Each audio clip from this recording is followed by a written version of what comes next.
哇！廣州電雞嘅通行管理措施呢，就終於塵埃落定啦。就喺啱啱發佈咗正式嘅通告，咁我就相信呢個通告大家都已經輕輕咁了解過噶啦。咁我就直接嚟講今次呢個限行嘅主要變化。其實呢，一共就分為4種限行類型嘅喎。第一種早晚高峰限行，第二種日常嘅時段限行，第三種廣交會期間嘅限行，第四種無論幾時都限行，唔俾你行。咁我哋嚟睇睇第一種早晚高峰嘅時段限行。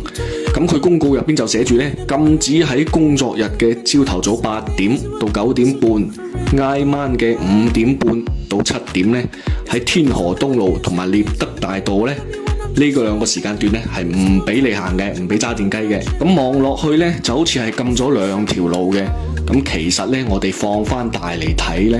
實質上呢係1條路啊，即係從天河北往獵德橋呢一段路呢，電雞係唔可以行嘅。咁我個人呢都認為係比較合理嘅，因為呢個路段呢本身係存在有幾條隧道喺度噶，例如天河東隧道啊、花城大道隧道啊。因為呢啲隧道本身嘅存在呢，就係已經佔據咗呢個車道噶啦，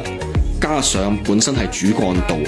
早晚高峰呢本身就已經塞車噶啦，限制一下電雞通行呢，我覺得係冇乜嘢問題嘅。咁呢度呢要注意翻，佢寫住係禁止工作日，意味住呢喺禮拜6日啊、國慶5日啊、中秋啊呢啲法定嘅節假日呢，喺呢條路入邊呢係可以全天候通行嘅。咁可能有人就會問啦，我間公司就喺呢條路段度啊，我點揸電雞返工啊？仲要係早晚高峰上落班時間。咁其實呢，我哋可以往隔離行少少，兜一兜路，往呢個體育東路啊，或者冼村路啊，呢啲路呢係冇問題嘅，影響不大。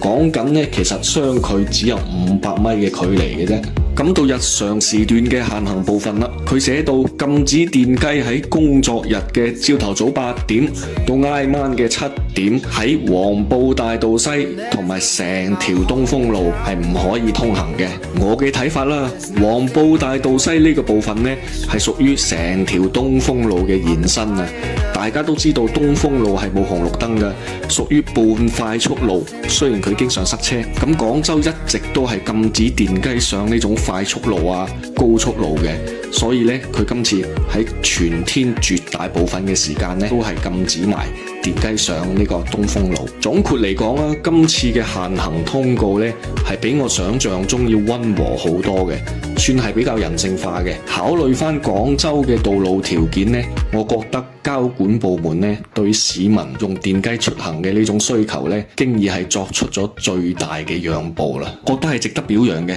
我唔知道你點睇啦，歡迎喺評論區度話俾我聽。